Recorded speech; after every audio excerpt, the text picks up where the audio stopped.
नमस्कार, मैं डॉक्टर अमित चुग। आज हम बात करेंगे एक बहुत ही इम्पोर्टेंट स्पाइन के टॉपिक की, जिसका नाम है स्पोंडाइलोलिस्थेसिस। अभी तक हमने जितने भी वीडियोस कवर किए हैं उसमें हमने स्लिप डिस्क के बारे में बात की है। स्लिप डिस्क जो है वो स्पाइन की सबसे कॉमन प्रॉब्लम है, लेकिन आज जिसके बारे में हम बात कर रहे हैं वो है स्पोंडाइलोलिस्थेसिस। इसमें क्या होता है कि स्लिप डिस्क की कंडीशन में आपका जो डिस्क है वो अपनी जगह से स्लिप हो जाता है। डिस्क जो है वो स्लिप होता है और आपकी नर्व्स को प्रेस करता है, जबकि इसमें डिस्क बिल्कुल भी स्लिप नहीं होता है। इसमें आपका स्पाइन के जो बोन्स हैं, स्पाइन के जो मनके हैं वो स्लिप होने लग जाते हैं। तो जैसे ही आपके ये मनके स्लिप होंगे तो आपकी नर्व्स जो है वो इनके बीच में प्रेस हो जाती है और जिसकी वजह से पेशेंट को कमर में और पैर में दर्द आने लगता है। तो ये प्रॉब्लम जो है वो सबसे कॉमन जो होती है वो फीमेल्स में होती है। आज तक हमने जितने भी पेशेंट देखे हैं उसमें 2/3 पेशेंट जो हैं 66% पेशेंट्स फीमेल होती हैं और ऑलमोस्ट 35% पेशेंट्स जो हैं वो मेल होते हैं। ये मनके जो अपनी जगह से स्लिप हुए हैं, रीढ़ की हड्डी जो अपनी जगह से स्लिप हुई है, इसके कई कारण होते हैं, जिसमें कि सबसे कॉमन जो कारण है वो है डीजनरेशन। डीजनरेशन से क्या होता है कि आपके जो पीछे के जो जॉइंट्स हैं, स्पाइन के जो फैसेट जॉइंट्स हैं, वो धीरे धीरे आर्थराइटिस होती है और धीरे धीरे वो जॉइंट्स लूज होने लग जाते हैं। अगर जॉइंट्स लूज होंगे तो आपकी जो बोन है वो आगे स्लिप करेगी और ये दो बोन के बीच में जो आपकी नर्व जो जा रही है, सियाटिक नर्व, वो आपकी नर्व प्रेस हो जाती है, जिसकी वजह से पेशेंट को कमर और पैरों में दर्द आने लगता है। अदर जो इसके जो रीजन होते हैं वो होते हैं कि अगर दो बोन के बीच में जो कनेक्शन बनता है, जिसको हम पार्स बोलते हैं, जो ये वाला ऊपर वाली बोन को नीचे वाली बोन से कनेक्ट करता है, अगर ये पार्स टूट जाता है तो ये पार्स टूट जाएगा तो ये जो कनेक्शन है दोनों बोन के बीच में वो ब्रेक हो जाता है और बोन्स जो है वो अपने अलाइनमेंट के हिसाब से स्लिप होने लग जाती हैं और पेशेंट को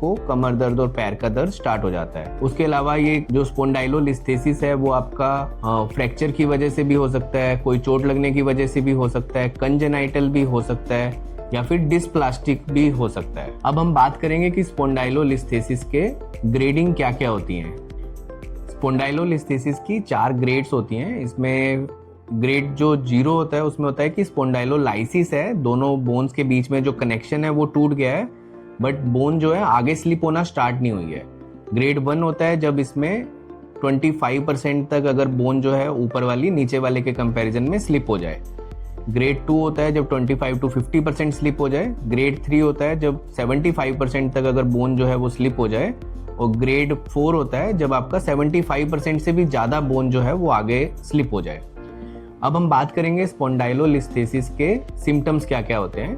तो इसमें जो मेन सिम्टम्स होते हैं वो होता है कि यहाँ पे जो आपका स्पाइन में डीजनरेशन हुआ है या स्पाइन में जो दोनों बोन के बीच में ब्रेक हो गया और उस ब्रेक की वजह से जो आपकी इंस्टेबिलिटी है उसकी वजह से आपको कमर दर्द स्टार्ट होता है। बट जैसे जैसे आपकी ये इंस्टेबिलिटी बढ़ेगी, बोन आगे स्लिप करेगी तो दो बोन के बीच में नर्व्स जो है वो प्रेस होने लग जाती हैं और जिसकी वजह से आपको कमर से पैरों में दर्द भी आने लग जाता है। तो पेशेंट बोलते हैं कि पहले सिर्फ हल्का हल्का कमर दर्द स्टार्ट हुआ, धीरे धीरे कमर का दर्द बढ़ने लगा और अब जो है कमर का दर्द पैरों में भी आने लग गया है। तो उसका मतलब होता है कि बोन्स जो है वो आगे स्लिप हो रही है और ये प्रोग्रेस कर रहा है और प्रोग्रेस करके आपकी नर्व्स को इन्वॉल्व कर रहा है, तो जिसकी वजह से नर्व्स में इन्फ्लेमेशन स्टार्ट होता है और आपके पैरों में जो है दर्द आने लग जाता है, सियाटिका वाला। उसके अलावा जो इसके सिम्टम्स होते हैं वो होते हैं क्लॉडिकेशन, कि पेशेंट बोलता है कि मैं थोड़ी दूर चलता हूँ तो स्टार्टिंग में तो नहीं पता चलता बट 5-7 मिनट 10 मिनट के बाद मेरे पैरों में दर्द बढ़ जाता है, सूनापन झंझनाहट आने लग जाता है, भारीपन आने लग जाता है, जिसकी वजह से मुझे बैठना पड़ता है, बैठते ही मुझे आराम हो जाता है और फिर मैं चलने लग जाता हूँ। तो इसको क्लॉडिकेशन बोलते हैं। ये स्पोंडाइलोलिस्थेसिस का एक बहुत ही कॉमन सिम्टम है।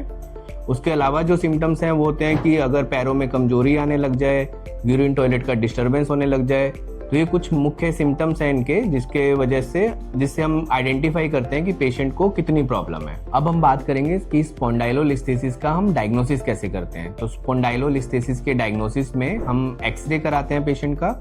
एक्सरे में normal plain x-ray AP lateral करवाते हैं स्पाइन का और स्पाइन का लेटरल में फ्लेक्शन एक्सटेंशन व्यू करवाते हैं। तो फ्लेक्शन एक्सटेंशन व्यू हमारा स्पाइन का लेटरल व्यू होता है, जिसमें हम एक बार पेशेंट को बोलते हैं आगे झुक के एक्सरे कराने के लिए, एक बार पीछे एक्सटेंड करके एक्सरे कराने के लिए बोलते हैं, ताकि हमें पता चले कि दोनों बोन्स के बीच में, दोनों हड्डियों में जो स्पाइन की है कितनी मूवमेंट है और कितनी इंस्टेबिलिटी है।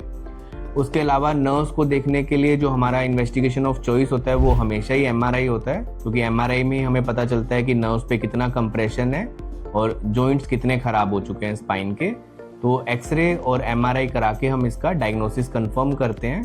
अब हम बात करेंगे स्पोंडाइलोलिस्थेसिस जो है उस कंडीशन के ट्रीटमेंट के बारे में। तो स्पोंडाइलोलिस्थेसिस जो है उसका ट्रीटमेंट जो मोस्ट ऑफ द केसेस जो होते हैं वो बिना सर्जरी के ही ठीक होते हैं। इसमें दो प्रॉब्लम मेन होती हैं। एक होता है कि हमारे जो बोन के बीच में जो कनेक्शन होता है, दो बोन के बीच में कनेक्शन टूट जाता है, तो कनेक्शन टूट जाता है तो एक बोन दूसरे बोन के ऊपर स्लाइड करने लग जाती है, जिसकी वजह से स्पाइन में इंस्टेबिलिटी होती है। दूसरी जो प्रॉब्लम होती है वो प्रॉब्लम होती है आपकी इन्फ्लेमेशन की वजह से। तो ये दोनों ही चीजें जो हैं वो मेडिसिन से, एक्सरसाइज, फिजियोथेरेपी, वॉकिंग से ठीक होती हैं। तो जैसे जैसे हम फिजियोथेरेपी करते हैं, मेडिसिन लेते हैं, तो दोनों ही फिजियोथेरेपी और मेडिसिन स्पाइन में जो इन्फ्लेमेशन है उसको कम करते हैं। और जैसे ही इन्फ्लेमेशन कम होगा, आपका पेन बेटर हो जाता है, तो उस चीज को हम आगे फिर वॉकिंग और एक्सरसाइज से स्ट्रेंथन करते हैं, ताकि दो बोन के बीच में जो इंस्टेबिलिटी है वो इंस्टेबिलिटी जो है वो आपकी कम हो जाए और स्पाइन में जो है मूवमेंट कम हो जाए। और मूवमेंट कम होगी तो आपका जो नर्व है वो इरिटेट कम होंगे। तो इससे हम जो है स्पाइन के जो लिस्थेसिस के जो केसेस होते हैं उनको बिना सर्जरी ठीक करने की कोशिश करते हैं। कुछ पेशेंट्स होते हैं जिनको मेडिसिन से, एक्सरसाइज, फिजियोथेरेपी से, वॉकिंग करने से बहुत ज्यादा रिलीफ नहीं मिलता है, उनको लगता है कि ये प्रॉब्लम जो है परसिस्ट कर रही है, तो उनको हम स्पाइन में फिर इंजेक्शन के लिए एडवाइस करते हैं। स्पाइन के इंजेक्शन सेफ होते हैं, वो जाके सेम मैकेनिज्म से आपका इन्फ्लेमेशन कम करते हैं, बट ये थोड़ा क्विक होता है, फास्ट होता है, क्योंकि इंजेक्शन जो है हम उसी जगह पे इंजेक्ट करते हैं जहां पे आपका सबसे मैक्सिमम इन्फ्लेमेशन चल रहा होता है और जहां पे आपकी नर्व्स जो है वो सबसे ज्यादा दबी होती हैं। उसके अलावा जो इसमें होता है वो होता है आपका लाइफस्टाइल मॉडिफिकेशन, आपका सिटिंग हैबिट, आपका पोस्चर। ब्रेस भी आप यूज कर सकते हैं, बेल्ट यूज कर सकते हैं। बेल्ट क्या करते हैं, आपके स्पाइन को सपोर्ट देते हैं, जिसकी वजह से वहां पे मूवमेंट कम होता है और आपका पेन जो है वो बेटर हो जाता है। बट ज्यादा लंबे टाइम तक अगर आप बेल्ट यूज करेंगे तो उसके साइड इफेक्ट भी है कि आपके मसल्स जो है वो धीरे धीरे वीक होने लग जाते हैं। तो बेल्ट जो है वो स्टार्टिंग 4-5 डेज के लिए ही हम एडवाइस करते हैं, लॉन्ग टर्म के लिए बेल्ट कभी भी एडवाइस नहीं करते हैं। बहुत कम पेशेंट्स होते हैं जिनको